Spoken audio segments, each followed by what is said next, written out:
Bismillahirrahmanirrahim. Assalamualaikum warahmatullahi wabarakatuh. Waalaikumsalam Waalaikumsalam warahmatullahi warahmatullahi wabarakatuh. wabarakatuh. Baik, selamat bertemu kembali di mata kuliah pengukuran teknik dan data akuisisi minggu ketiga. Di mana minggu sebelumnya kita sudah bahas tentang pengertian-pengertian dasar, kemudian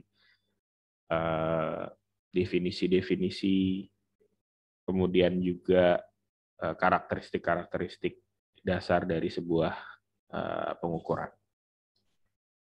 Minggu ini, seperti sudah saya berikan melalui tugas, kita akan bahas kelanjutannya, yaitu mengenai penerapan statistika dalam pengukuran.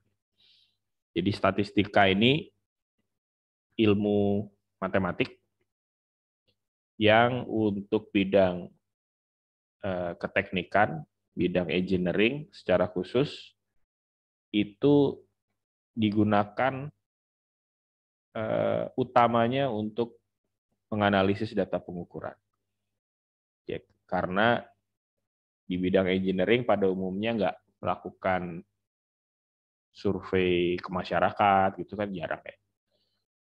Kecuali bidang-bidang tertentu lah ya, bidang-bidang teknik industri itu mungkin ada seperti itu. Tapi bidang keteknikan yang lain pada umumnya kan mengurusi benda mati ya. Sehingga umumnya kita melakukan pengukuran terhadap objek-objek fisis.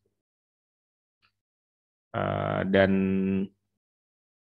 ilmu statistik ini kita pakai untuk hakikatnya memastikan keabsahan atau kevalitan data ukur. Jadi kalau misalkan Anda mengukur sesuatu, memastikan bahwa hasil ukur itu betul, representatif, valid, itu menggunakan alat matematik yang disebut sebagai statistik. Dan saya yakin dasar-dasar statistik ini sebetulnya Anda sudah dapat ya di tahun pertama. Jadi kita akan pakai saja. Tentu saja karena ini penggunaan aplikasi dari ilmu statistik, tidak semua teori statistik akan kita pakai. Tidak semuanya. Jadi jangan khawatir, kembali lagi harus mengulang ilmu statistik semua, tidak ya. Kita hanya akan pakai prinsip-prinsip dasarnya dan memakai sesuai kebutuhan. Ya, sesuai kebutuhan. Kebutuhannya apa? Yaitu ilmu statistik bagian mana yang akan dipakai, nanti kita akan pakai sesuai dengan kebutuhan. Yang utama adalah untuk menjawab pertanyaan terkait bagaimana desain pengukuran yang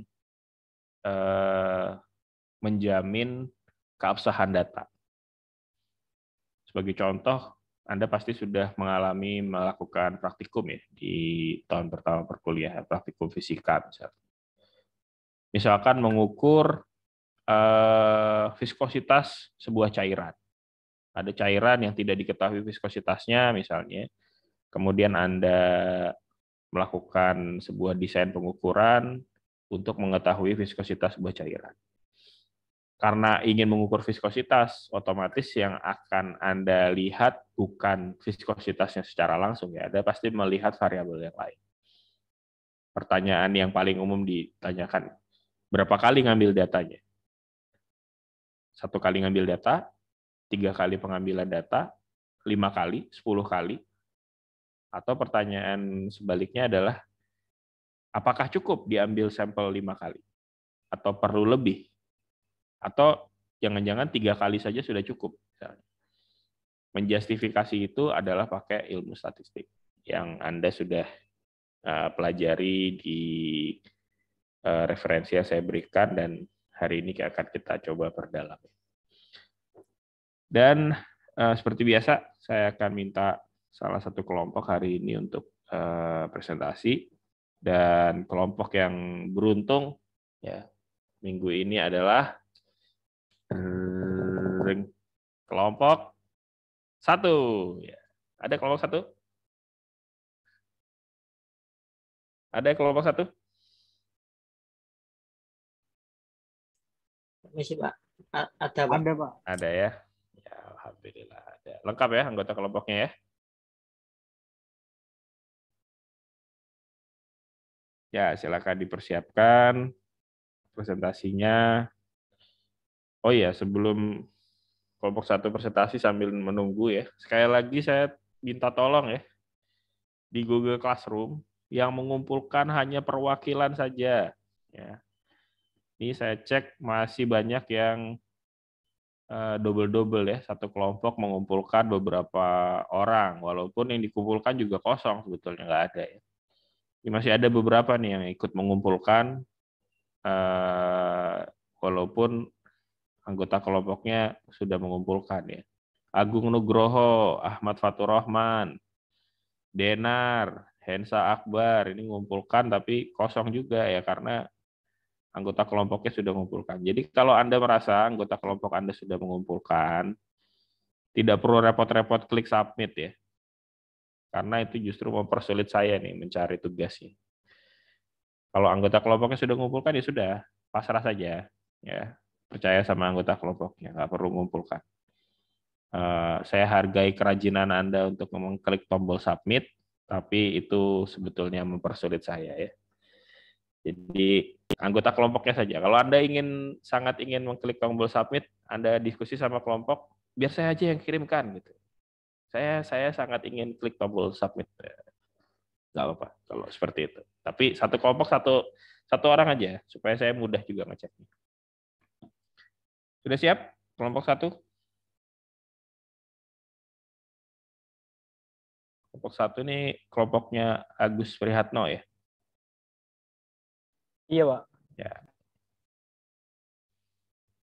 Silakan di share screen dan dimulai presentasinya.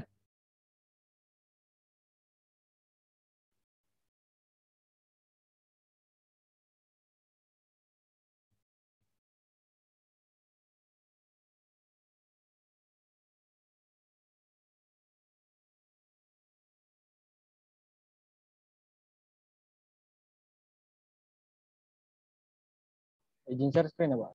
Ya, silakan.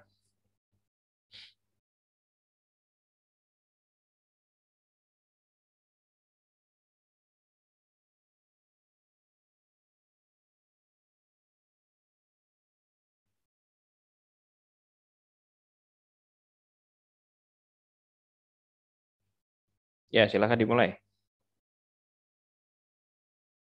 Assalamualaikum warahmatullahi wabarakatuh. Kami dari kelompok 1 ingin mempresentasikan hasil dari kerja kelompok kami tentang probability and statistic. Sebelumnya perkenalkan kelompok kami. Yang pertama ada Raidin Muhammad Akil NIM 04190799, Afid Irfadianto NIM 04200002, Agung Nugroho NIM 04200006, Agus Prihatno NIM 042008, dan Ahmad Fatur Rahman NIM 04200111. Next. Yang pertama ada introduction. Jika kita ingin melakukan suatu pengukuran ataupun suatu penelitian dalam skala besar, maka tidak mungkin untuk mengukur semuanya.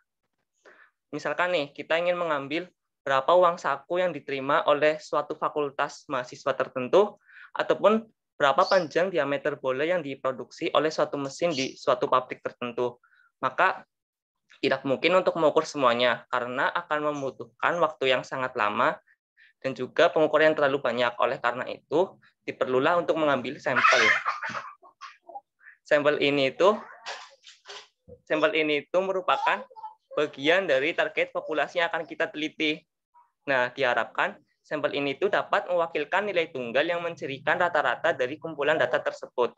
Kemudian sampel ini tuh diharapkan dapat menginterpretasikan variasi nilai data dari populasi tersebut, dan nilai rata-rata dari sampel ini itu diharapkan dapat serupa dengan nilai rata-rata target populasi. Oleh karena itu, karena nilai sampel ini sangat penting, jadi proses pengambilan sampel ini itu harus tepat.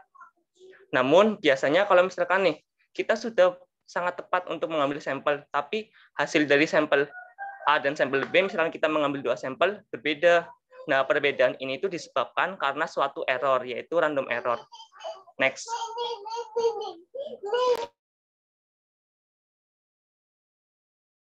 Mengapa random error? Karena proses sampling atau proses pengambilan sampel itu mengacu untuk memperoleh satu set data pengukuran secara berulang di bawah kondisi operasi tetap.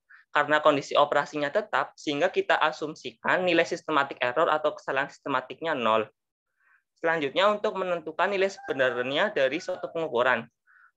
Jadi biasanya kan kalau misalkan kita ingin mengukur sesuatu, diambil nilai rata-ratanya. Misalkan mengukur tinggi badan anggota kelas 6 di sekolah X gitu ya. Jadi kan yang diambilkan nilai rata-rata dari semua anggota kelas tersebut. Namun saat pengambilan data ini biasanya akan mengalami pergeseran. Nah, biasanya dirumuskan dengan X aksen sama dengan X bar atau isi rata-ratanya plus minus X bar per persen, di mana nilai ini itu disebabkan karena random error tadi. Next. Selanjutnya ada probability density function atau fungsi kepadatan probabilitas. Sebelum memahami tentang subbab ini, kita pahami dulu tentang variabel acak. Variabel acak itu kalau misalkan di contoh-contoh biasanya kayak misalkan kita mengambil itu ya, mengukur dadu kita lempar beberapa kali. Itu kan nanti kan hasilnya acak. Nah, di situ disebut sebagai variabel acak. Sama seperti tabel 4.1. Itu kan nilainya kan acak, kita tidak tahu urutnya. Biasanya kan mengalami fluktuasi, ada yang tinggi, ada yang rendah. Oleh karena itu, pada tabel 4.1 itu disebut variabel acak. Nah, variabel acak ini itu dibagi menjadi 2, variabel acak diskrit dan variabel acak kontinu. Variabel acak diskrit itu merupakan nilai variabel yang memiliki nilai yang dapat dihitung dan biasanya berupa bilangan bulat. Contohnya itu seperti jumlah mobil yang melewati suatu jembatan ataupun kayak misalkan ukuran sepatu suatu siswa dan lain-lain. Untuk yang kontinu itu merupakan nilai variabel yang menempati ruang dan waktu, sehingga apabila kita plotkan ke dalam suatu grafik akan membentuk kumpulan titik yang membentuk garis. Contohnya seperti kecepatan mobil ataupun laju air. Untuk tabel 4.1 kan apabila kita plotkan dari 20 data tersebut akan membentuk titik-titik yang terpisah. Oleh karena itu dapat kita simpulkan tabel 4.1 ini merupakan variabel acak diskrit. Untuk dapat menganalisis variabel acak ini, maka kita harus membagi ke dalam interval yang lebih kecil dengan rumus K sama dengan 1,87 dikali N-1 pangkat 0,4 ditambah 1. N itu merupakan jumlah data yang kita teliti. Jika N-nya terlalu besar, maka nilai K-nya itu dapat dituliskan dengan N pangkat setengah. Next. Jadi kita bagi ke dalam interval yang lebih kecil. Kita masukkan nilai N sama dengan 20, nilainya itu akan menghasilkan sekitar 7. Nah, nilai 7 ini tuh cara penggunaannya kita cari dulu nilai maksimum dan minimum dari tabel 4.1. Nilai minimumnya kan berada di data ke-6 yaitu 0,68 dan nilai maksimumnya itu berada di data ke-7 1,34. Nah, selisih dari data nilai maksimum dan minimum nanti dibagi dengan jumlah interval tadi. Jadi 1,34 dikurangi 0,68 dibagi 7. Hasilnya sekitar 0,09 sekian. Nah, nilai 0,09 ini dibulatkan menjadi 1, sehingga untuk setiap interval panjangnya itu sebesar 0,1. Contohnya saja seperti data yang pertama itu ya, 0,65 sampai 0,75, dan seterusnya. Nah, setelah kita mendapatkan interval-intervalnya tadi, kita hitung ada berapa data yang berada di setiap interval tersebut. Kita masukkan nilainya, dan setelah kita mendapatkan semua nilai tersebut, kita dapat memplotkannya ke dalam suatu histogram. Untuk membuat histogramnya sendiri, untuk sumbu mendatarnya itu merupakan panjang intervalnya, dan untuk sumbu ke atas atau vertikalnya itu merupakan bisa persentase frekuensi ataupun banyaknya setiap data dalam interval. Contohnya seperti untuk yang maksimal itu kan 0,95 sampai 1,05 sebesar 7 buah. Jadi kalau misalkan dimasukkan ke dalam histogram, jadi 35%. Next. Selanjutnya ada macam-macam distribusi probabilitas. Untuk ini saya tidak akan menjelaskan tentang fungsinya, tapi hanya pengenalan tentang bentuk grafik dan rumus kepadatan probabilitasnya. Untuk kepadatan probabilitas itu, nilai Px kecil ini kan distribusi probabilitas, sehingga apabila kita hitung, nilai luas di bawah grafik, itu maksimalnya itu 1. Jadi misalkan kita integralkan dari kiri sampai kanan itu sebesar 1. Untuk bentuk grafiknya bisa dilihat sendiri ya. Next. Selanjutnya ada distribusi rektangular dan distribusi triangular. Next. Ada distribusi Poisson dan distribusi binominal. Sebenarnya memang kita apa sih bisa tahu bentuk grafiknya dan rumusnya itu memang buat apa? Memang kalau misalkan setiap pengukuran itu kan kita tidak tahu bentuk grafiknya kayak gimana. Jadi kalau misalkan kita mendapatkan data, kita plotkan dulu dan kita sesuaikan dengan ciri-ciri dari data yang kita peroleh. Dan apabila kita sudah mendapatkan ciri-cirinya, kita sesuaikan data tersebut itu termasuk ke dalam distribusi yang mana. Next. Untuk perhitungan nilai dari suatu grafiknya tersebut, itu saya contohkan untuk distribusi normal saja, karena ini biasanya sering ditemui dan sudah pernah dipelajari waktu kelas 12. Untuk rumus kepadatan probabilitasnya kan Px sama dengan 1 per sigma atau standar deviasi dikali 2pi pangkat setengah xp min setengah x min x aksen kuadrat per sigma kuadrat.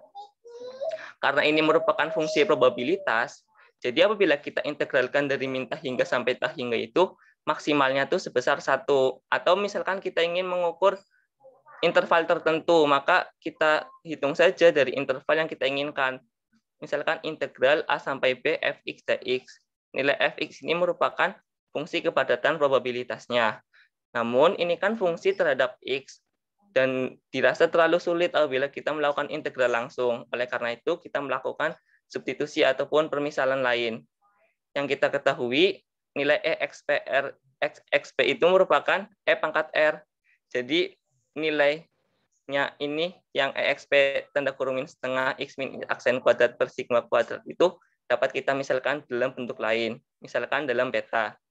Nilai beta kan x min x aksen per sigma. Apabila kita turunkan kedua ruas, maka d beta sama dengan dx per sigma.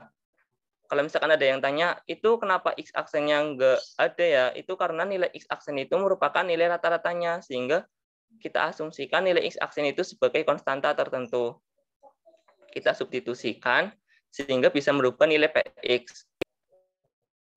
Dan untuk min z1 kurang dari z1 itu merupakan batas yang kita inginkan, itu bisa diganti-ganti.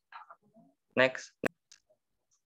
Nilai z itu kan sebenarnya nilai beta tadi, yaitu x min x aksen per sigma. Itu tuh udah ada tabelnya, namun tabel di buku ataupun di PDF itu kan kita kadang nggak tahu itu asalnya dari mana sih. Jadi itu tuh asalnya dari nilai ini. Misalkan panjang yang pertama, luas pertama kan 68,26% atau 0,6826. Jadi apabila kita integralkan dari x aksen min sigma sampai x aksen plus sigma itu sebesar sekian. Nah, kalau misalkan di tabel itu kan Z1 kan nilainya 0,3413. Itu tuh didapat dari x aksen atau nilai tengahnya sampai x aksen plus sigma. Nilai x aksen plus sigma kan apabila kita masukkan ke dalam nilai beta kan hasilnya 1. Jadi pada saat Z1 nilai probabilitasnya itu sebesar 0,3413. Nah, untuk penggunaan distribusi normal itu biasanya seperti kayak garansi. Misalkan kita ingin garansi suatu lampu gitu ya. Ada perusahaan yang ingin memberikan ini garansinya 5 tahun. Namun sebelum belum bilang atau keputusan 5 tahun itu biasanya sudah ditentukan dahulu. Sudah ditentukan besarnya probabilitas usia lampu dikurang dari 5 tahun.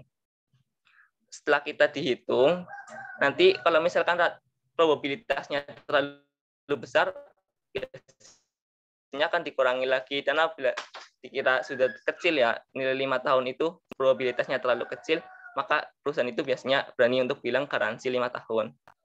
Next.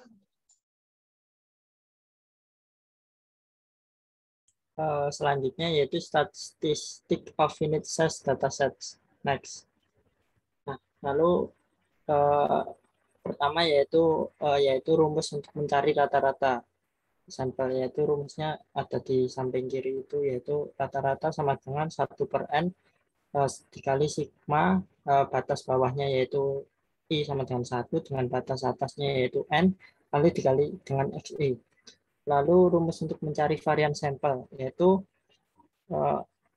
varian sampel sama dengan 1 dibagi N-1 dikali sigma dengan batas bawah I sama dengan 1 dan batas atasnya N, lalu dikali XI min rata-rata dikuadratkan. Lalu ya selanjutnya yaitu mencari rumus untuk mencari standar deviasi sampel, yaitu sama dengan atau bisa dari akar kuadrat dari akar dari varian sampel atau 1/n-1 dikali sigma dengan batas bawah 1 dan batas atasnya N dikali XI min rata-rata dipangkat 2 lalu dipangkat setengah. Nah, next. Nah, lalu selanjutnya yaitu secara statistik nilai dari distribusi normal X tentang nilai rata-rata sampel dinyatakan dengan rumus di samping kanan. Yaitu XI sama dengan rata-rata dikurang lebih TV dari PSX atau P persennya. Lalu di mana variabel TVP menyediakan faktor cakupan yang digunakan untuk kumpulan data hingga dan yang menggantikan variabel Z atau variabel baru ini disebut sebagai variabel T student dengan rumus yaitu T sama dengan rata-rata dikurangi X aksen dibagi dengan standar deviasi per akar N. Nah, lalu interval TV PSX mewakili interval presisi diberikan pada probabilitas P%, di mana seorang harus mengharapkan nilai terukur turun. Next. Berikut yaitu tabel dari student distribution.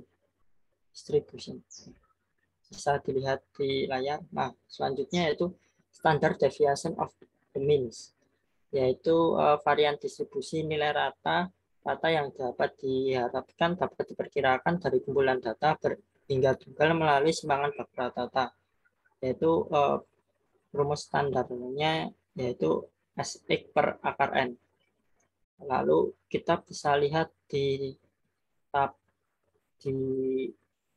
kanan bawah ada grafik dari kecenderungan distribusi normal terhadap rata-rata sampel tentang nilai sebenarnya dengan systematic error. Nah, next. Lalu di samping kiri atas ada gambar yaitu hubungan antara standar deviasi kumpulan data dengan standar deviasi sarana. Atau standar deviasi sarana adalah properti dari kumpulan data yang diukur menggambarkan perkiraan bagaimana nilai rata-rata sampel dapat didistribusikan tentang nilai rata-rata yang sebenarnya. Lalu ada beberapa tingkat probabilitas P berdasarkan informasi dari kumpulan data sampel diberikan sebagai dapat dilihat dari rumus di samping seperti di atas tadi dengan persamaan di samping yaitu merupakan persamaan penting dan kuat dalam pengukuran teknik. Next. Nah, selanjutnya itu pool statistik atau statistik gabungan, yaitu karena replikasi adalah perkiraan independen dari nilai terukur yang sama, datanya mewakili sampel data terpisah yang dapat digabungkan untuk memberikan perkiraan statistik yang lebih baik dari variabel terukur daripada yang diperoleh dari satu sampling yang dikelompokkan sedemikian rupa sehingga dapat menentukan seperangkat statistik umum dan dikatakan sebagai pool. X.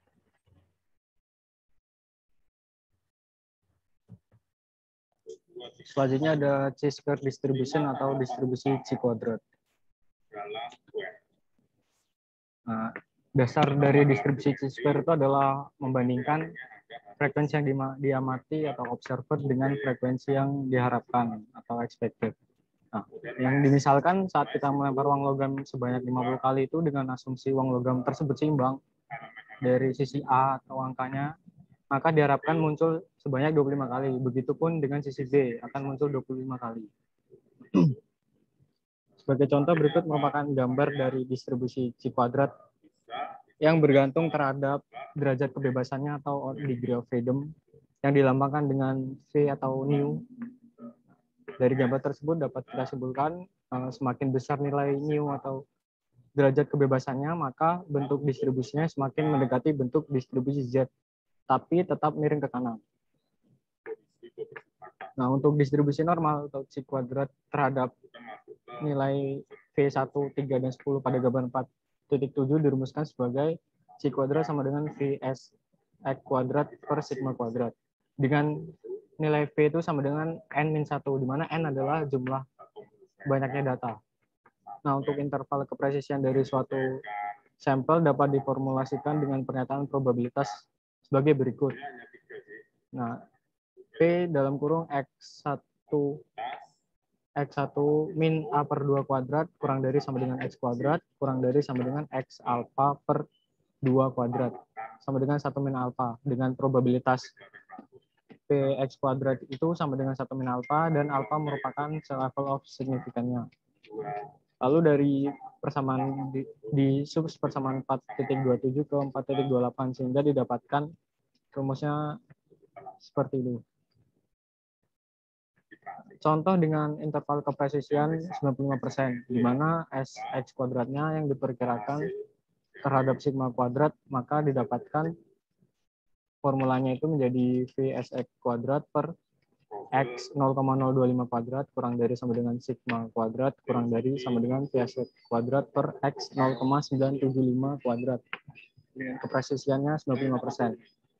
Nilai 0,025 dan 0,975 tersebut merupakan alfanya. Nah, interval 0,025 dan 0,975 tersebut dibatasi oleh 2,5% dan 97,5% level of significance, sehingga precision intervalnya menjadi 95% dan digambarkan pada gambar 4.8, di mana distribusi chi kuadrat atau X kuadratnya itu berkaitan dengan probabilitas P dan level of significance alpha sama dengan 1 min P. Berikut merupakan tabel nilai C alpha-nya untuk mencari nilai alpha. Nah, sebagai contoh, berikut merupakan sebuah soal pada pabrik produsen tahu dari pengalamannya bahwa perbedaan dalam diameter di ring itu yang diproduksi adalah 3,5 mikrometer. Nah, sebuah manufaktur itu menolak bed atau ukuran roll jika pada 20 sampel itu dipilih secara acak itu terdapat ukuran yang lebih dari 5 mikrometer. Nah, pada soal tersebut dapat kita ketahui chi kuadratnya itu sama dengan 5 mikrometer kuadrat, lalu sigma kuadratnya sama dengan 3,15 mikrometer kuadrat, dan N atau jumlah datanya sebanyak 20. Dengan asumsi data tersebut merupakan distribusi normal. Nah, untuk penyelesaiannya itu berapa probabilitas diameter ukuran 5 mikrometer kuadrat dari 20 pengukuran yang tidak terprediksi dengan ukuran yang diharapkan, yaitu 3,15 mikrometer. Nah, untuk langkah pertama itu kita tahu nu-nya itu sebesar 19, di mana N-nya kan banyak data, yaitu 20 dikurang 1, jadi P-nya itu 19. Nah, berdasarkan persamaan 246 yang sudah disampaikan tadi, itu didapat nilainya nilai nilai chi kuadratnya itu sebesar 30,16. Nah, lalu dengan melihat pada tabel 4.5 untuk mencari nilai alfanya itu kita mendapatkan nilai alfa sebesar 0,05. Nah, dari C alfa kuadrat sebagai pengukur perbedaan terhadap perubahan acak atau peluang acak, maka nilai 0,05 atau 5% tersebut merupakan perubahan dengan toleransi yang akan ditolak. Jadi, terdapat probabilitas P sama dengan 1 min alfa dari 95% pengukuran bearing berukuran 5 mikrometer kuadrat yang memprediksi bearing ukuran 3,15 mikrometer kuadrat. Nah, dengan menggunakan distribusi C kuadrat dapat menghasilkan pendekatan yang lebih ketat. Uji kuadrat juga dapat memberikan ukuran perbedaan antara variasi terukur dan variasi yang diprediksi dari kumpulan data dengan fungsi kepadatan yang diasumsikan. Dengan cara yaitu membuat histogram interval atau K dari kumpulan data pengukuran, yaitu jumlah datanya N, lalu menetapkan angka nilai pengukuran pada interval J, kemudian menghitung degree of freedom-nya atau V pada suatu data, V sama dengan N min M, di mana M adalah number of restriction imposed. Dari nu atau V tersebut dapat memperkirakan predicted of number occurrence atau jumlah kejadian N aksen J yang diharapkan dari fungsi distribusi. Oleh karena itu nilai C kuadrat dapat dihitung dari seluruh histogram dengan rumus C kuadrat sama dengan sigma J dalam kurung N J min N aksen J kuadrat per N aksen J. Lalu sebagai contoh soal, dari soal 4.7 itu diketahui variabel X yang didapat dari pengukuran tabel 4.1 dan gambar histogram 4.2 sebagai berikut. Nah, dari data yang terambil tuh kita dapat tahu yang pertama itu adalah jumlah datanya sebanyak 20 dengan asumsi data sets follow normal distribution atau data tersebut merupakan data distribusi normal serta tidak ada error sistematik. Untuk penyelesaiannya kita dapat mencari sampel mean, sampel standard deviation dan mencari kelas K. Seperti yang telah dijabarkan pada materi awal oleh teman saya Fatur. Nah, untuk nilai NJ itu didapatkan dari interval persebaran data berikut yang sudah diurutkan. Mulai dari interval 0,65 sampai 1,45. Lalu sebagai contoh, kita ambil contoh itu pada interval kedua atau J-nya 2, kita prediksi probabilitasnya adalah P dalam kurung interval 0,75 kurang dari XI kurang dari sama dengan 0,85. Sama dengan P dalam kurung 0,75 kurang dari XI kurang dari X aksen. Tutup kurung min P buka kurung 0,85 kurang dari sama dengan XI kurang dari X aksen. Lalu dari interval 0,75 dan 0,85 ini didapat nilai Z-nya, ZA dan ZB. Itu probabilitasnya untuk yang ZA itu 1,6875 min P ZB-nya itu 1,0625. Lalu nilai ZA 1,6875 itu bisa jadi 0,45 itu dari melihat tabel probabilitas follow for normal error function ini. Sehingga hasil terakhir yang didapati adalah 0,098. Jadi untuk distribusi normal nilai terukurnya terletak di interval kedua untuk 9,8% pengukuran. Nah, untuk nilai PZ ini didapatkan dari Z1 sama dengan dalam kurung X1 min X aksen atau X aksen ini nilai rata-ratanya atau standard deviation. Lalu dibagi dengan sigma. Terus dari data sebelumnya kita cari juga N aksen kuadratnya, N aksen 2-nya. 2 ini merupakan nilai interval J tadi. Sama dengan N kali P probabilitas yang udah didapat tadi yang 0,098. Jadi sama dengan 20 kali 0,098. Sehingga hasil yang didapat N aksen J-nya itu adalah 1,96. Nah, semua hasil perhitungan di step interval J itu disajikan pada tabel 4.6. Selanjutnya ada regression analysis. Regresi adalah metode analisis statistik yang dipakai untuk melihat pengaruh antara dua atau lebih variabel yang dinyatakan dalam bentuk matematik atau regresi. Seperti pada gambar 4.9. di mana distribusi pengukuran Y merupakan nilai independent variable merupakan nilai independent variable X, dan kurva YC-nya itu mempresentasikan possible function yang relationship. Nah, analisis regresi untuk variabel individu dari bentuk Y sama dengan F itu memberikan kecocokan polinomial urutan matematis dari bentuk awal sebagai berikut. Nah, YC sama dengan A0 plus A1X plus A2X kuadrat, dan seterusnya sampai AM X pangkat M, di mana M adalah orde yang paling besar, sehingga polinomial yang dapat ditentukan hanya terbatas pada M kurang dari sama dengan N-1. Sebagai contoh soal, kita disajikan data sebagai berikut, yaitu usia mobil atau X dalam tahun dan harga mobil Y dalam juta. Nah, diketahui variabel independen bebasnya itu adalah X-nya tadi, usia mobilnya, lalu variabel dependent atau terikatnya itu adalah Y, yaitu harga mobilnya. Dengan asumsi hubungan data tersebut linear. Dan yang kita cari adalah perubahan harga mobil tersebut. Nah, untuk pertama itu kita nyari SXX-nya itu, SXX-nya dari formula sigma X kuadrat dikurang sigma X kuadrat per N. N-nya itu adalah jumlah datanya tadi.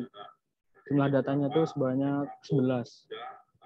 Lalu didapatkan hasil SXX-nya 20,182, lalu SXY-nya min 408,909, lalu nilai B1-nya itu hasil dari pembagian SXY kurang SXX tadi, didapatkan hasilnya itu min 20,26. Lalu untuk B0-nya itu dapat kita cari dengan formula 1 per N dalam kurung sigma Y dikurang B1 kali sigma X. Dapatkan hasil akhirnya itu B0-nya adalah 195,47. Sehingga persamaan regresinya menjadi Y sama dengan 195,47 min 20,26 X.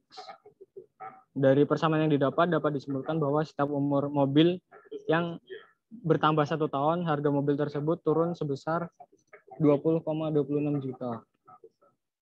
Nah, analisis regresi itu bisa juga kita cari secara langsung dengan Excel dengan memplotting nilai X dan Y-nya. Lalu kita pilih di tool, kita bikin grafik dan mencentang data analisisnya dengan pilihan regression.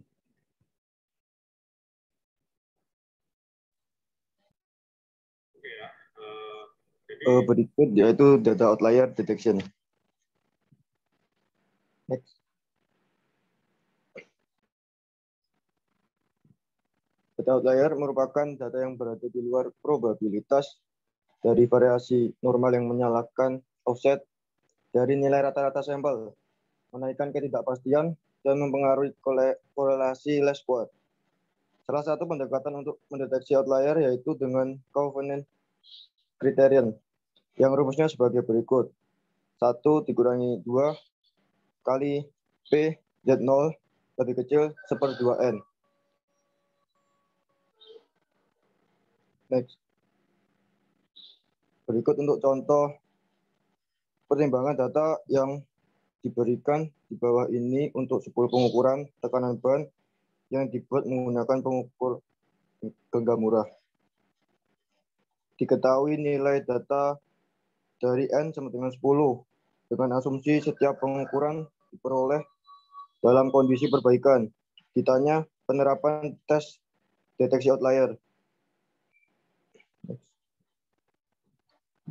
Berikut untuk rumusnya yaitu mencari rata-rata dan standar deviasi dengan rumus rata-rata yaitu 1/N sigma batas bawah I sama dengan 1, batas atasnya N dengan XI, di mana X yaitu 27, SX sama dengan 3,8, titik data 9, yaitu X sama dengan 18, berpotensi menjadi outlier. Kita masukkan data yang tadi yaitu 1/20 dengan hasil 0,05. Jadi kriteria sebagai outlier yaitu terletak di luar. 1 dikurangi 0,5 sama dengan 0,95. Next. Untuk XI-nya 18 dan Z0-nya yaitu 2,268. Di mana P yaitu 20 sama dengan P 2,368 yaitu 0,491. Sehingga 1 dikurangi 2 kali 0,491 yaitu 0,18. Karena 0,18 lebih kecil daripada 0,5. Tes ini mengidentifikasikan titik data X yaitu 18 sebagai outlier potensial.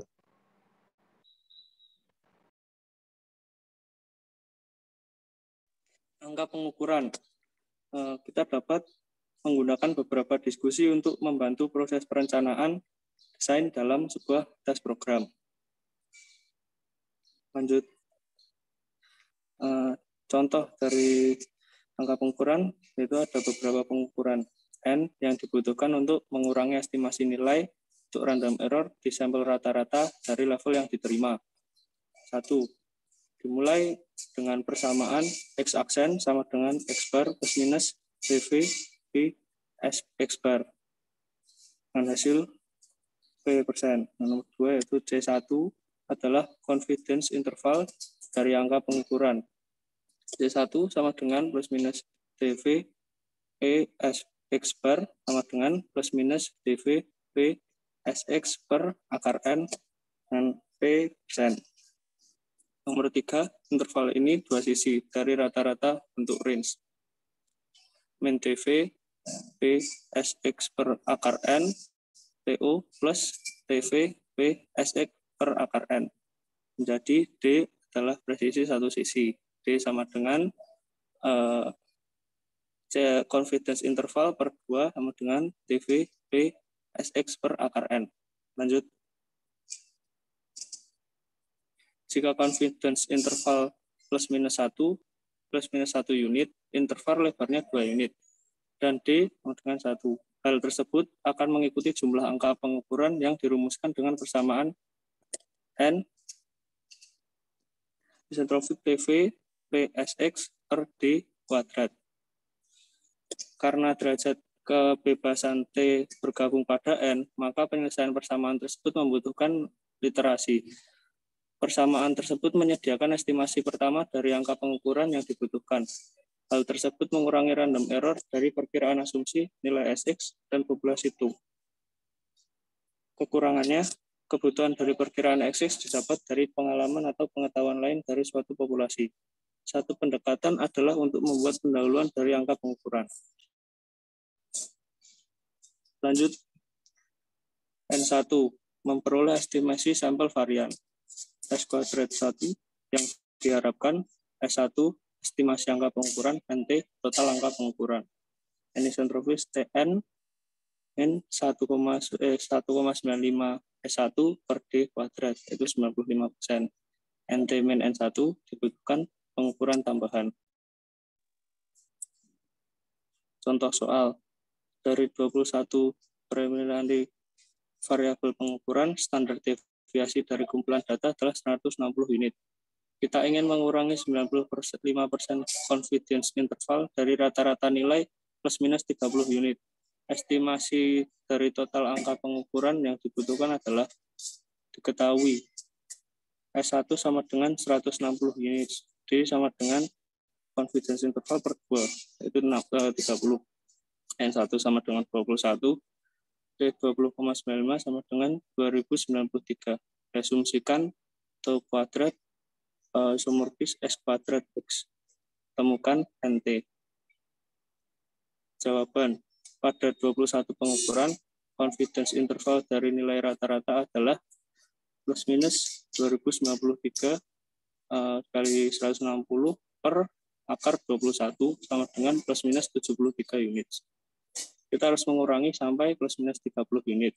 Total angka pengukuran dapat diperkirakan NT isomorfis TN min 1,95 S1 per D kuadrat sama dengan 2093 dikali 160 per 30 kuadrat. sama dengan 125. Itu 95% confidence interval. Total 125 pengukuran diperkirakan sesuai kebutuhan. Membutuhkan 104 tambahan pengukuran dan kemudian dianalisis kembali untuk memastikan bahwa kendala tersebut terselesaikan. Lanjut. Simulasi Monte Carlo. Pendahuluan. Simulasi Monte Carlo dikenal dengan istilah sampling simulation atau Monte Carlo sampling technique.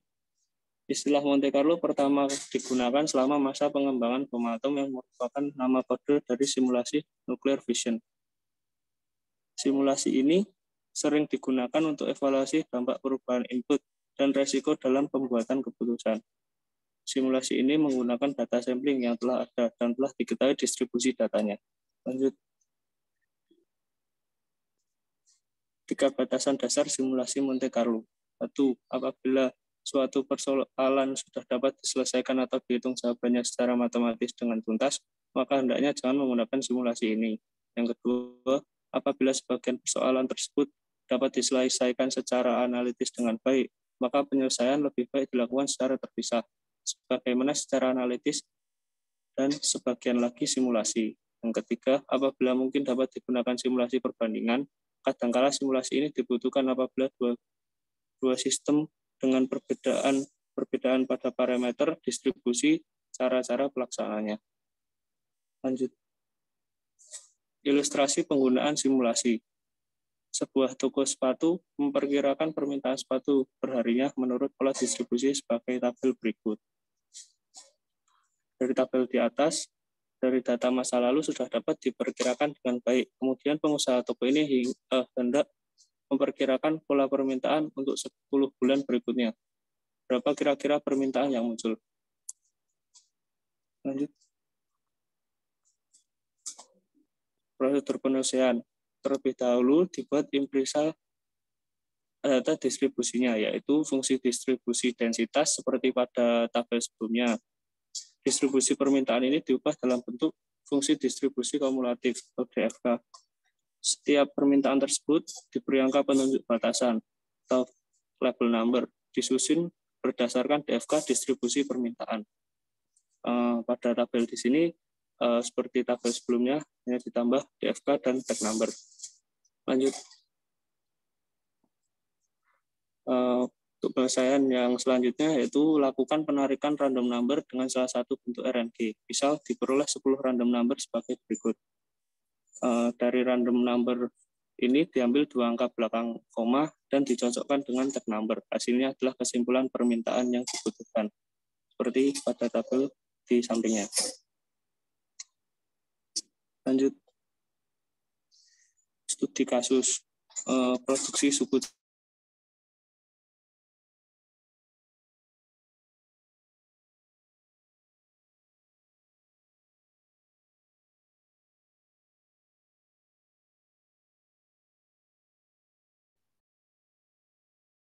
Suaranya hilang ya? Halo? Iya, Pak. Kayaknya terkendala jaringan sih, Pak.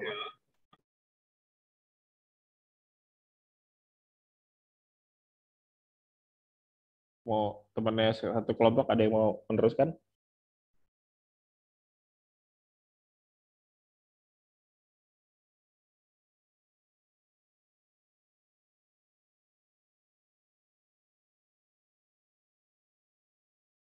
Tolong diteruskan yang lain, satu kelompok,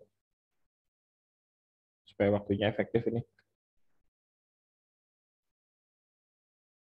Oh iya Pak, saya teruskan ya Pak. Ya. Izin meneruskan. Yaitu studi kasus atau produksi suku cadang. Dalam suatu pabrik assembling, barang C merupakan perpaduan barang A dan B yang dibeli dari supplier. Dalam proses produksinya, panjang barang A dan B tidaklah sama panjang. Dinyatakan dalam suatu tabel distribusi probabilitas dengan panjang dalam sentimeter. Lalu dari data akan dicari dan ditentukan estimasi dari mean atau rata-rata panjang dan varian serta standar deviasi dari panjang part C yang merupakan penjumlahan dari part A dan part B. Next. Berikut yaitu tabel distribusi yaitu dengan panjang A seperti dalam tabel dan probabilitasnya, dan panjang B dalam tabel dan probabilitasnya. Next. Lalu dengan penyelesaian menggunakan Monte Carlo. Itu yang pertama, yaitu cari DFK masing-masing dan tag number masing-masing. Yang kedua yaitu cari random number menggunakan RNG multiplier untuk barang A yaitu M sama dengan 19, A sama dengan 7, dan Z0 sama dengan 1. Untuk barang B, M sama dengan 17, A sama dengan 7, dan ZO sama dengan 3. Lalu yang ketiga yaitu sesuaikan dengan tag number. Cari kemungkinan munculnya panjang A dan B. Keempat yaitu cari total panjang barang C untuk masing-masing kemungkinan. 5. Cari nilai-nilai yang dibutuhkan untuk mencari means dan variance. Karena Mas Raidin sudah nyambung lagi, sudah selesai. Terima kasih presentasi dari kelompok 1. Mohon maaf bila ada kesalahan. Wassalamualaikum warahmatullahi wabarakatuh. Waalaikumsalam warahmatullahi wabarakatuh. Ya,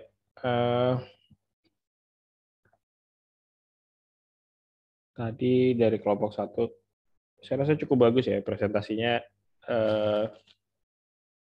Saya menilai kenapa saya minta kelompok 1 karena saya lihat sekilas presentasinya di video. Kelompok 1 berusaha untuk menjelaskan dari apa yang dipahami setelah membaca. Jadi yang saya harapkan yang seperti ini sebetulnya. Jadi jangan Anda copy paste dari buku, tempel, habis itu dibacakan. Sambil Anda sendiri nggak paham. Kalau caranya seperti itu, ya nggak terlalu ada manfaatnya ya. Karena yang presentasi sendiri tidak paham apa yang dipresentasikan. Jadi yang paling penting dari tugas model presentasi seperti ini itu adalah pemahaman yang didapat oleh orang yang presentasi itu sendiri. Karena percuma ya presentasi panjang-panjang, tapi sebetulnya presentasi sendiri nggak paham. Jadi Anda baca, kemudian Anda sarikan, dan Anda ceritakan kembali berdasarkan apa yang Anda paham. Salah nggak apa-apa, karena justru disinilah nanti kita akan saling diskusi ya. Oh ternyata yang dipahami seperti itu. Kalau ternyata maksudnya bukan seperti itu kan nanti bisa dikoreksi. Jadi bukan berusaha ngeplek sama dengan buku, karena belum tentu yang ada di buku itu sendiri ternyata bisa lebih mudah dipahami dibanding apa yang Anda ceritakan sendiri dengan bahasa Anda.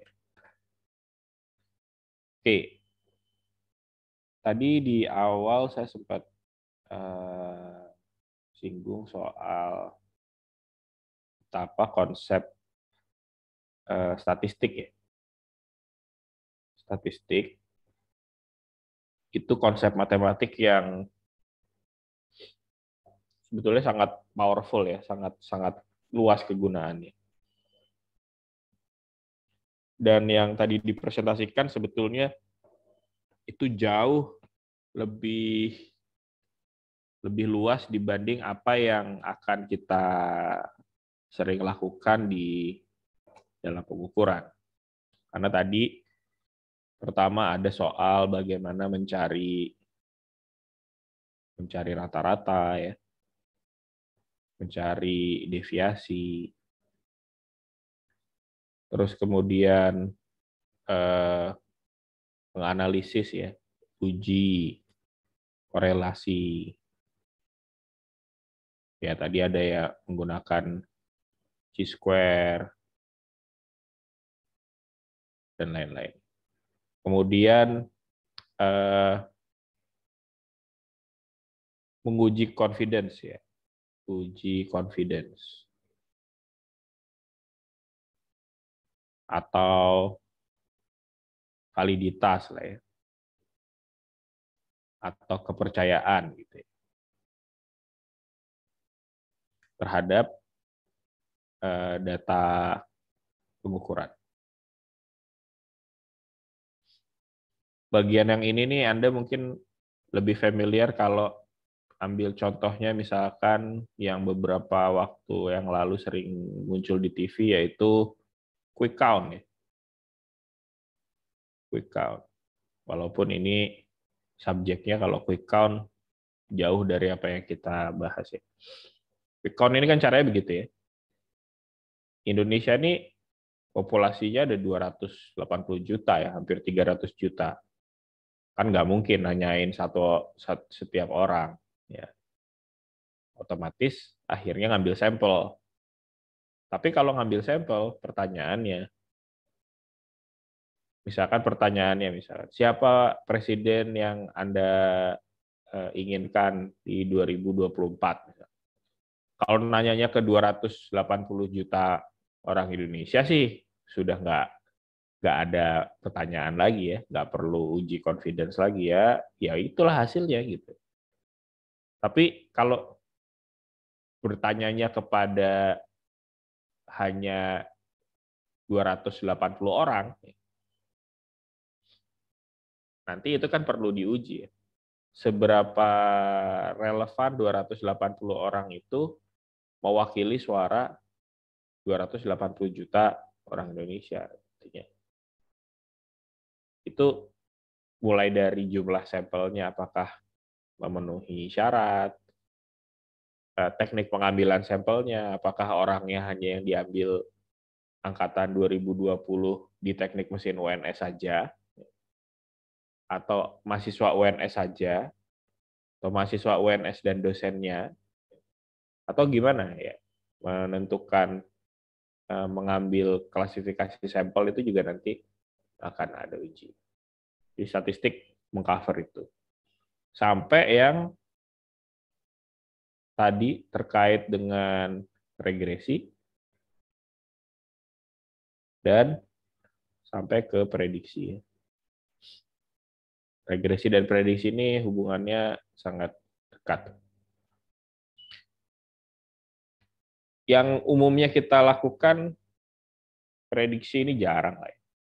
Karena ini biasanya masuk ke ilmu yang lain ya. Ini sekarang masuknya kelasnya ke data science. Orang data science itu sudah bisa memprediksi kalau dengan data yang sudah ada nih. Kira-kira kalau misalkan ya yang awal-awal pandemi mungkin Anda sempat ikuti di berita-berita ya. Orang data science terus memprediksi nih.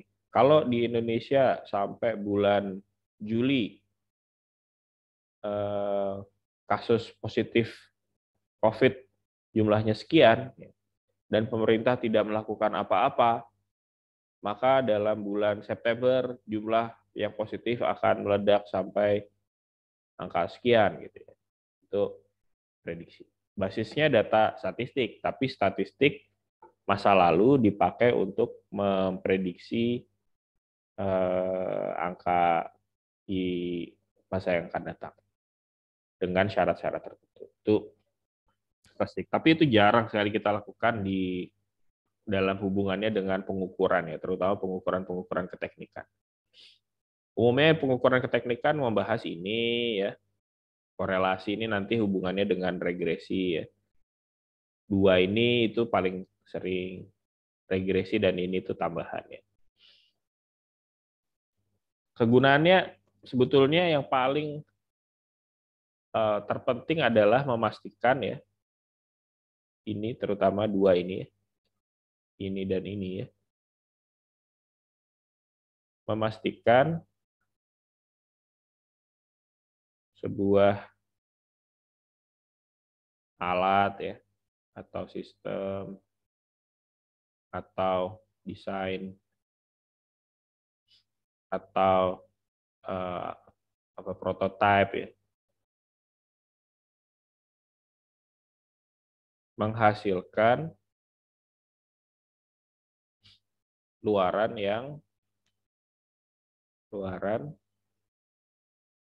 yang sesuai harapan, ditandai dengan data ukur yang valid. Ya.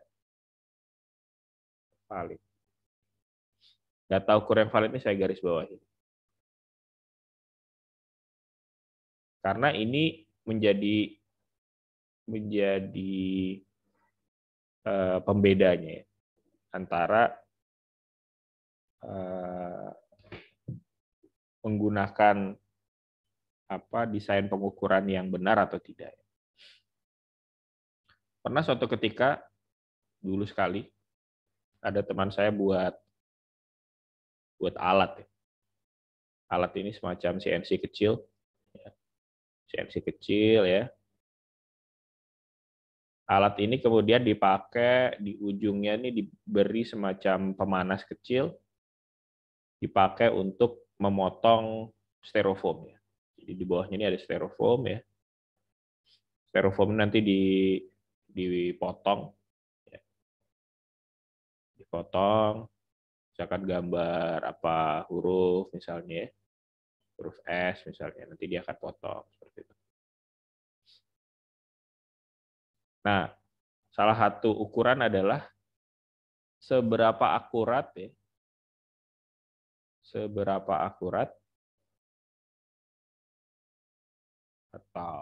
dan presisi. Presisi artinya tepat sesuai target dan berulang ya. Seberapa akurat dan presisi objek hasil potong. Misalkan sebelumnya gambar nih pakai komputer ya, pakai laptop gitu ya. Gambar, saya pengen huruf S. Huruf S-nya ini misalkan tingginya 10 cm, misalkan ya, lebarnya sekian, tebelnya ini sekian gitu. Seberapa akurat huruf S yang dihasilkan dan seberapa presisi, artinya kalau misalkan disuruh ngulang lagi huruf S sama. Nah, caranya waktu itu ya waktu itu cara sederhananya dia buat mal ya, huruf S gitu, huruf buat mal gitu ya. Huruf S, kemudian hasil potongannya itu kemudian diletakkan ya. Malnya itu pakai printer, letakkan di atasnya. Waktu itu hasilnya adalah dari 10 sampel ya. Sampel 100% akurat dan presisi. Terlihat sangat menjanjikan. Tapi dalam konteks pengukuran salah ini. Salah ya. Karena berarti desain pengukurannya tidak valid. Bisa jadi karena jumlah sampelnya tidak cukup banyak, ini kurang. Bisa jadi karena alat ukurnya tidak cukup mumpuni untuk melihat perbedaan hasil ukur. Karena nggak ada hasil pengukuran. Kalau orang engineering ukur, misalkan ya, ukur nih misalkan ya panjang sesuatu nih, panjang balok besi misalkan. Saya punya 10 balok besi yang identik terus diukur gitu. Tidak mungkin 100% semua sama. Kalau 100% semua sama, kemungkinan alat ukurnya salah atau desain pengukurannya salah. Pasti hasilnya misalkan ukuran dasarnya itu misalkan adalah 10 cm. Pasti yang dihasilkan adalah 10 cm plus minus sebuah nilai gitu. Karena apa? Karena hasil pengukuran itu secara prinsip seperti kita sudah bahas minggu lalu pasti punya error. Pasti punya error. Jadi ini itu bukan sesuatu ya, bagian belakangnya ini bukan sesuatu yang perlu dihilangkan. Ini tuh diminimalisir ya. Tapi harus ditunjukkan karena apa? Karena ini menunjukkan legitimasi pengukuran. Sama seperti kalau misalkan Anda bikin quick count ya. 100% memilih calon A gitu ya. Tapi nggak disebut error pengukurannya berapa. Karena basisnya sampel. Karena basisnya sampel, pasti kita harus punya ruang toleransi. Saya ingin tunjukkan satu kasus sederhana saja.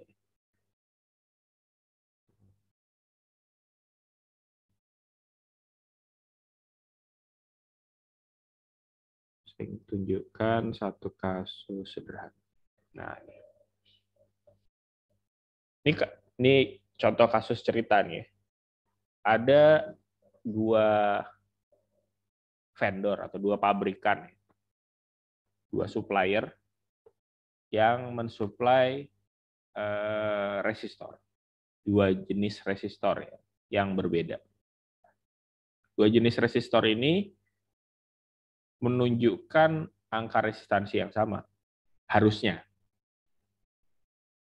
Yang ini menunjukkan resistansi 100 ohm, ditandai dengan kode warna ya, coklat hitam coklat, ini toleransinya ya. Ini berbahan keramik, satunya lagi berbahan seperti kapur begitu ya. Ini biasanya resistor yang dayanya besar, ya. Kapasitas dayanya besar.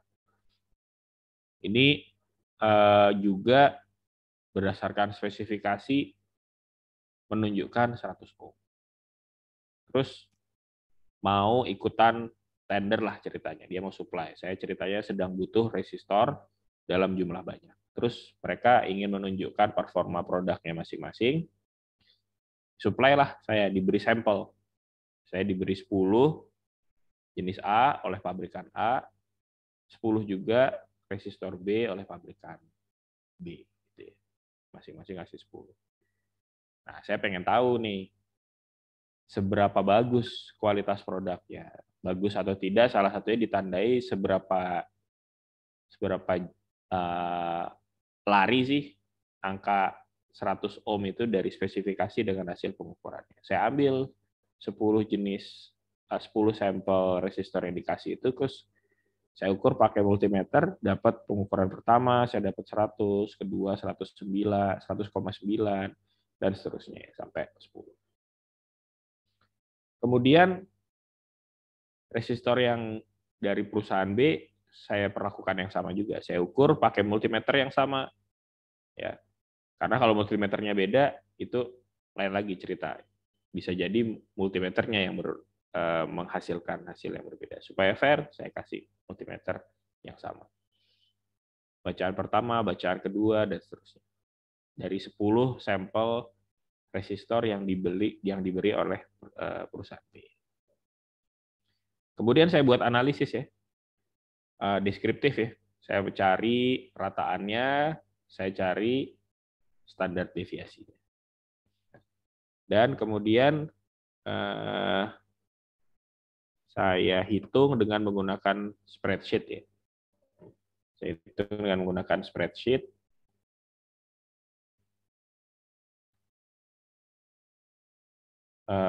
Buat yang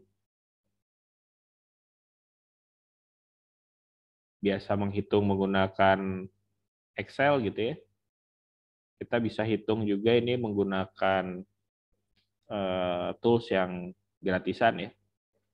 Kita bisa hitung dengan menggunakan Google Sheet. Kelihatan Google Sheet saya? Kelihatan nggak? Kelihatan ya. Nah, ini resistor yang A dari perusahaan A, resistor B yang perusahaan B. Saya hitung rata-ratanya pertama nih ya. Saya hitung rata-ratanya, saya jumlah, saya bagi dengan jumlah ininya. Jumlah sampel. Saya ketemu rata-ratanya yang resistor pertama 100,09. Resistor dari perusahaan kedua ternyata juga 100,09. Kira-kira kalau saya dapat begini, ini saya bisa bilang nggak? Oh, berarti resistor 1 dari yang A, dari perusahaan A, dengan resistor 2 dari perusahaan B ini Samalah kualitasnya. Saya bisa bilang begitu nggak? Enggak, Pak. Belum, Bisa, belum, bisa, Pak. ya? Enggak. Apa sebabnya? Lot garis, lot titik-titiknya. Nah, Acak. yang membedakan adalah sebarannya ya, sebaran datanya. Yang resistor yang pertama ini, kalau kita lihat nih sebaran datanya nih, mulai sampel yang pertama sampai yang ke-10, itu cenderung rapat. Ini kalau di yang minggu lalu kita bahas, istilahnya presisi ya. Resistor yang pertama. Dia mungkin tidak terlalu akurat nih, karena dia ngakunya 100, dapatnya 100,09. Tapi dia presisi nih. Dia presisi. Sebaran datanya nggak terlalu jauh berbeda. Sementara yang kedua, sebaran datanya lompatnya agak lumayan jauh ya. Nah, kita sebaran. Kita lihat pada skala yang sama ya, 105 sampai 95. 105 sampai 95. Kita lihat yang kedua nih lompatnya banyak nih kemana-mana. Sehingga kalau misalkan kita ambil garis rataannya ya, garis minnya, katakan minnya itu posisi di tengah, ini. Katakan dia di posisinya di tengah sini. Yang kedua juga sama, posisinya di tengah sini.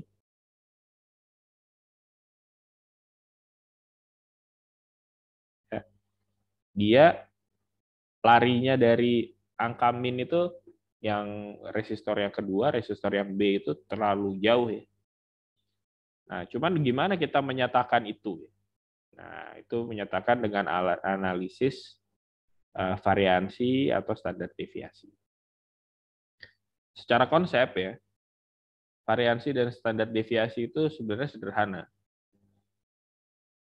Ini kan sebetulnya kita menyatakan, kenapa kita nyatakan yang ini lebih baik dibanding yang ini, karena setiap data sampel ini, kita analisis jaraknya terhadap nilai rata-rata.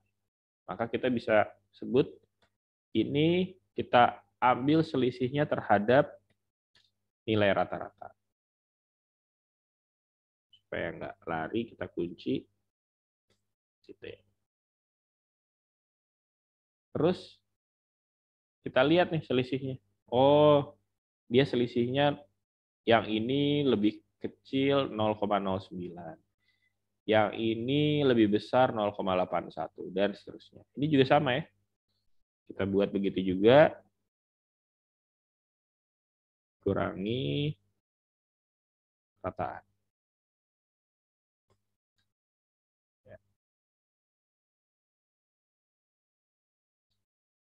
Ya, kita buat seperti itu. Ini terus ini ternyata lebih besar nih. Yang ini 0,09, 0, tapi kita lihat itu satu persatu ya. Gimana caranya kita punya angka yang merangkum semuanya ya. Kalau misalkan kita coba jumlahkan ya. Semuanya ini kita jumlahkan. Ternyata hasilnya 0.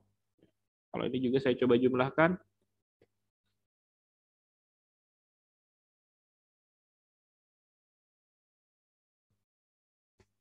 Ternyata hasilnya 0 ya. Kenapa? Karena namanya selisih ya. Ada yang negatif, ada yang positif. Dan rataan itu mengambil nilai yang paling fair ya. Sebagian ada yang negatifnya gede dikompensasi sama yang positifnya gede dan seterusnya. Jadi kalau kita jumlahkan pasti 0. Nah, lalu gimana kita menyatakan bahwa ini ternyata lebih buruk dibanding yang ini secara keseluruhan? Karena kita perlu angka ya. Kita nggak bisa bilang, ya kayaknya ini agak gede. Seberapa gede? Ini kebetulan kontras angkanya. Tapi kalau mirip-mirip, terus kita mau membandingkan mana yang lebih baik. Kita perlu angka yang bisa menunjukkan itu. Maka disitulah muncul yang namanya variansi ya. Supaya nggak negatif, nggak positif, tekniknya adalah kita kuadratkan. Kita kuadratkan. Karena dengan dikuadratkan, yang negatif juga akan jadi positif. Kita perlu sebuah angka yang bisa merangkum keseluruhannya. Ini jumlahnya, ya, dan kemudian kita seperti menghitung rata-rata ya, jumlahannya kita bagi dengan sampel. Nah, di sini ada dua satu hal yang perlu diperhatikan, bahwa di buku-buku statistik ya disebut kalau kita menghitung variansi basisnya adalah populasi. Populasi itu artinya seluruh ya. Misalkan kasusnya resistor ini, seluruh resistor yang dipunyai oleh pabrikan itu kita ukurin semuanya, terus kita masukkan plot datanya, artinya melibatkan jumlah data yang sangat besar ya, keseluruhan populasi, maka dibaginya adalah dibagi N. Tapi kalau kita basisnya ngambil sampel, maka kita bagi dengan N-1. Kenapa? Karena dengan kita bagi N-1, angka pembaginya menjadi lebih kecil. Kalau angka pembaginya lebih kecil, angka variansinya menjadi lebih besar. Itu memberi kita ruang untuk tidak meng-underestimate nilai estimasi variansi. Nah, itu katanya orang buku statistik lah. Saya nggak tahu dasar pembuktiannya seperti apa, katanya orang matematik. Pokoknya kalau kita basisnya ngambil sampel, dan sampel itu umumnya adalah jumlah datanya sedikit, maka dibaginya jangan dibagi N, tapi dibagi N-1 untuk menghitung variansi. Maka kalau di sini N-nya 10, saya bagi dengan 9. Dapatlah angkanya 0,01721111. Ini juga sama, saya mau hitung dulu. Ini saya kuadratkan terlebih dahulu.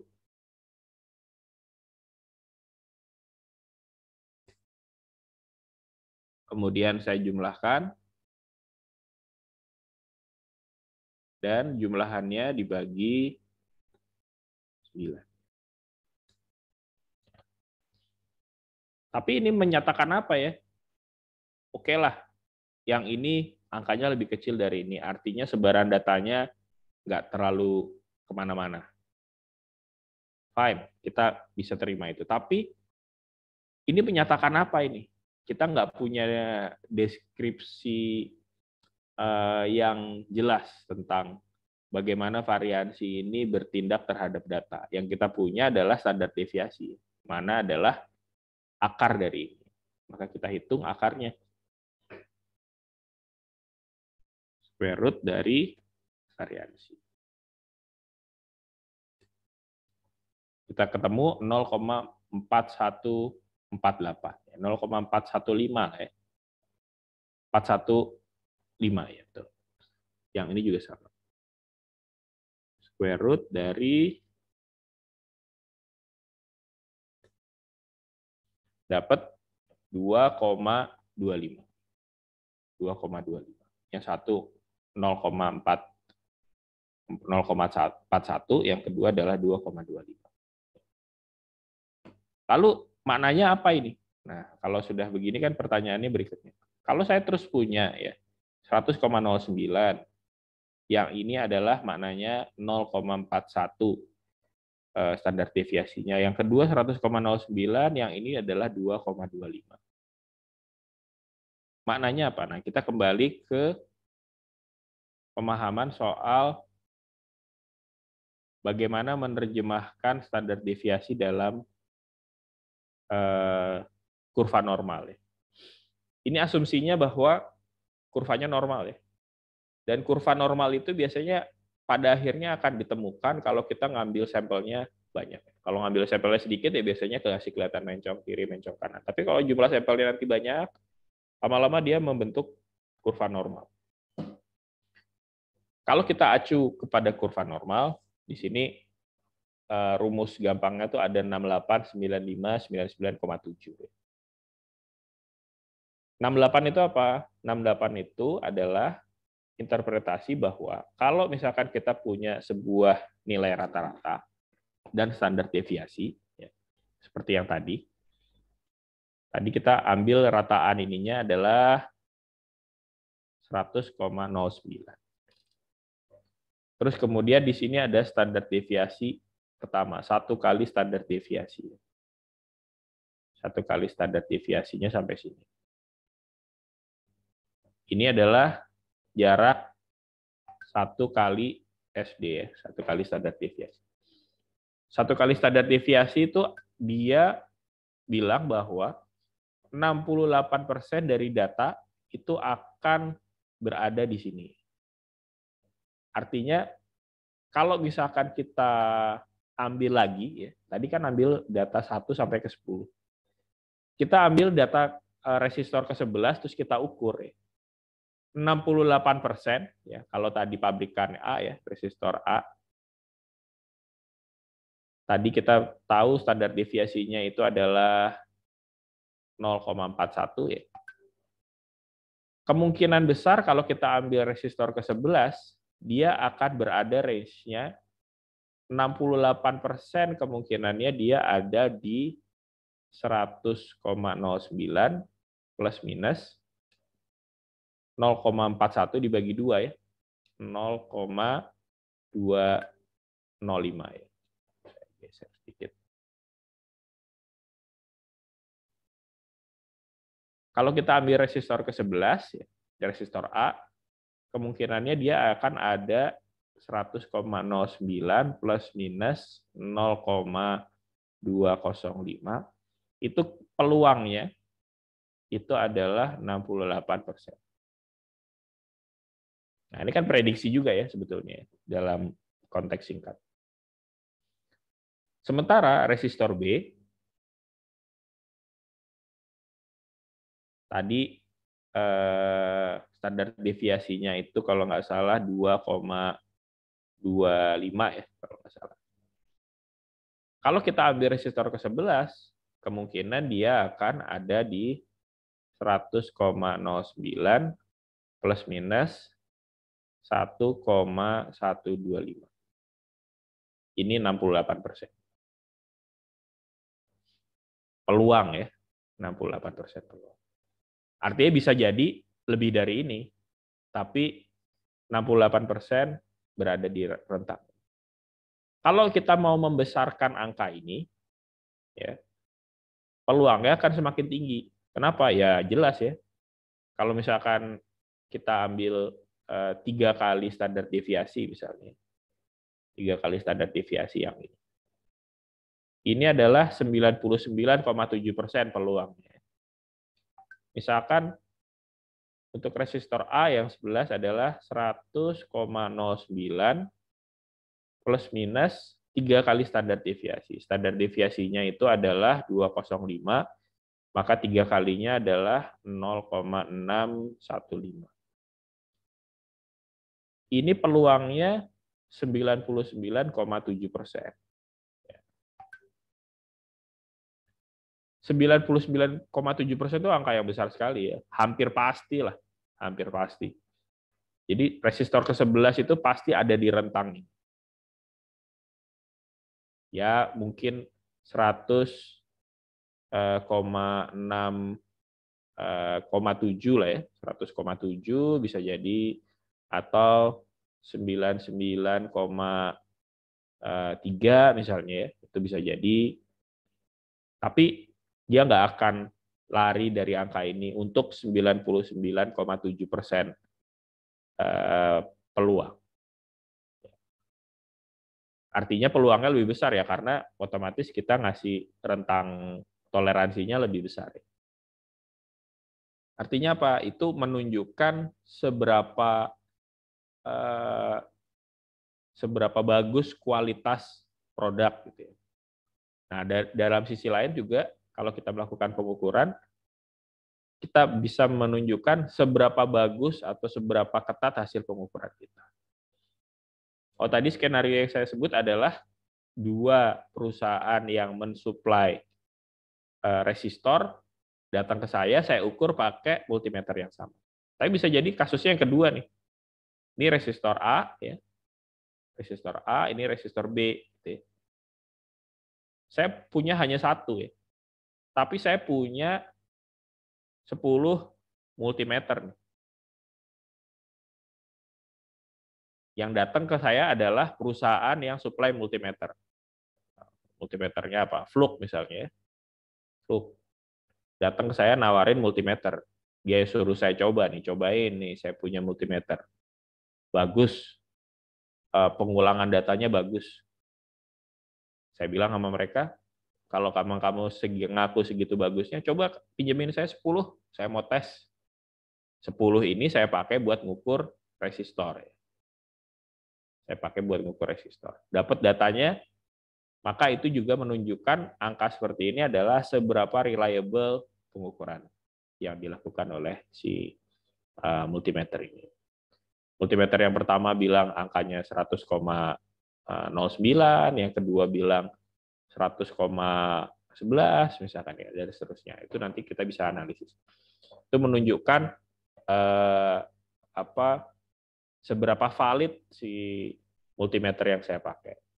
Artinya tadi ya bisa menunjukkan seberapa bagus kualitas sebuah produk yang kita sedang evaluasi, atau seberapa bagus alat yang kita pakai, atau seberapa bagus juga misalkan desain pengukuran yang sedang kita lakukan.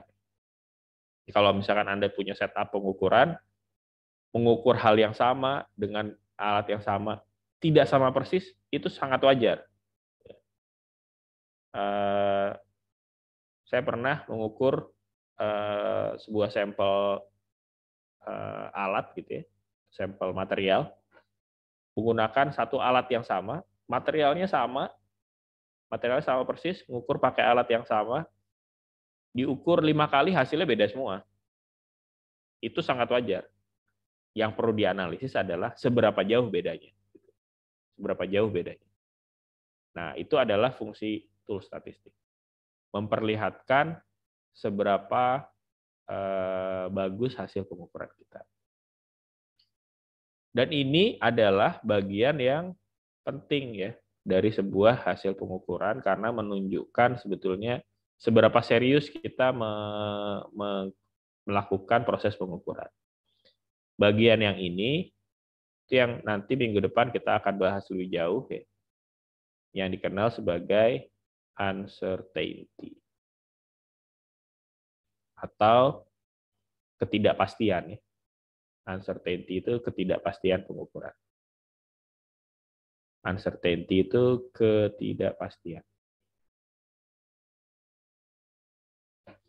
Karena balik lagi ke konsep awal ya, mengukur sesuatu ya itu tidak mungkin bebas dari error. Errornya bisa datang dari manapun. Bisa datang dari operator yang mengukur, bisa datang dari alat ukurnya, bisa datang dari lingkungan, bisa datang dari objek yang diukur ya. Mengukur sesuatu itu pasti ada error.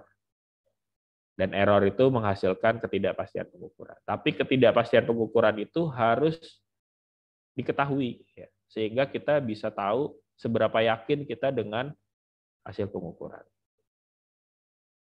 Artinya kalau tidak diberitahu malah masalah. Ya, karena kita tidak tahu bisa sejauh mana kita meyakini hasil pengukuran. Kalau Anda mengukur sesuatu ya, mengukur temperatur misalkan, hasil pengukurannya adalah atau mengukur temperatur, Anda bikin alat lah ya, temperatur yang biasa ditembakkan ke tangan gitu ya buat screening COVID. Ketemu 36 derajat Celcius ya. Anda sebagai pembuat alat nggak bilang nih 36 derajat Celcius ini plus minusnya berapa nih. Saya bisa expect dia salah ngukurnya itu sejauh mana. Plus minusnya 4 derajat Celcius. Artinya dia ketika nyebut 36, itu bisa-bisa nggak 36, bisa-bisa 40, atau bisa-bisa 32. Nah, angka ini itu yang menunjukkan kualitas alat ukur yang Anda buat ya. Kalau misalkan dipakai buat ngukur badan, 36 plus minus 4 derajat, ini nggak kepake ya. Karena apa? Karena range data yang mau diukur itu mungkin 36, 36,5 ya, sampai 37,5. Range yang diukur paling segini ya. Ketidakpastian pengukurannya lebih besar daripada range data yang mau diukur. Nah, itu tidak lolos ya. Atau tidak pas dipakai. Jangan-jangan ini lebih cocok dipakai untuk mengukur yang lain. Misalkan mengukur temperatur boiler misalkan. Ya, karena boiler range temperaturnya misalkan plus range temperatur boiler itu bisa sampai 400 derajat Celcius ya. 400 derajat Celcius. Artinya 4 derajat tuh ya nggak terlalu serius lah untuk range pengukuran sampai 400 derajat. Artinya ini tool statistik ini untuk menghasilkan satu variabel penting yang sangat diperlukan dalam sebuah pengukuran, yaitu uncertainty. Kalau misalkan Anda membuat desain sebuah pengukuran, kemudian tidak mampu menyebutkan atau menghasilkan uncertainty pengukurannya berapa, maka pengukuran Anda sejak awal sudah dikatakan tidak valid. Ya. Nanti kalau misalkan di semester-semester lanjut, Anda misalkan mau bikin tugas akhir, uji spesimen, Anda bikinlah spesimen, bikin dogbone gitu ya, spesimen uji tarik ya. Bikin spesimen 5 gitu ya. Terus kemudian Anda bikin pengukuran. Yang satu hasilnya begini, hasil dua hasilnya begini. Terus Anda cuman main di rata-rata ya, sehingga rata-ratanya adalah misalkan 300 MPa. Selesai tok til sampai sini ya. Ini buang aja ya, karena nggak kepake. Anda harus bisa bilang sampai ini hasil sampel saya ini menghasilkan 300 MPa plus minus misalkan 0,5 MPa. Nah, itu baru hasil pengukurannya bisa dikatakan sesuai dengan kaidah. Jadi itu yang penting untuk diketahui. Berikutnya nanti kita akan bahas hal yang lanjutan dari ini, yaitu ketidakpastian pengukuran, di mana ya sekilas kalau saya bisa tunjukkan, ketidakpastian pengukuran itu nanti akan menentukan satu confidence level. Kemudian nanti juga akan menentukan misalkan berapa jumlah sampel yang diperlukan supaya sebuah pengukuran itu confidence levelnya naik. Nah, ini juga bisa mempengaruhi. Kita ngambil 10 data.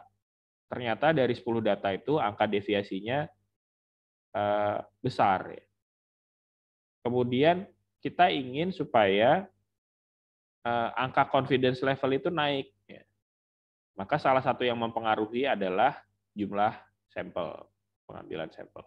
Kalau kita ingin confidence level tertentu dengan nilai deviasi tertentu, maka kita harus naikkan jumlah sampelnya supaya uncertainty-nya mengecil ya. Uncertainty-nya mengecil. Itu nanti kita akan bahas lebih lanjut minggu depan. Saya rasa sampai sini dulu untuk kuliah hari ini. Ada pertanyaan mungkin sebelum saya tutup? Mulai serius ya, ini artinya apa yang kita bahas perlu waktu untuk Anda cerna. Minggu depan juga akan lebih serius lagi pembahasannya, jadi perlu waktu. Membaca adalah membaca, ya, tapi memahami bacaan itu lebih penting. Dan kalau Anda presentasi, menceritakan apa yang Anda pahami dari hasil bacaan itu akan jauh lebih bermanfaat dibanding Anda copy paste dari buku, Anda taruh terus Anda bacakan sambil Anda nggak paham. Nanti Anda nggak dapat apa-apa. Sayang sekali ya. Waktu Anda terbuang, sudah baca, bikin presentasi, ngupload dan lain sebagainya, tapi terus Anda nggak paham. Lebih baik Anda ceritakan apa yang Anda pahami dari hasil bacaan. Dari situ Anda akan bisa dapat manfaat jauh lebih banyak dibanding hanya sekedar menyelesaikan. Saya rasa itu dari saya hari ini. Mudah-mudahan bermanfaat. Tugas berikutnya akan segera saya upload nanti via Google Classroom. Sampai ketemu lagi minggu depan. Semoga bermanfaat. Assalamualaikum warahmatullahi wabarakatuh. Waalaikumsalam warahmatullahi wabarakatuh.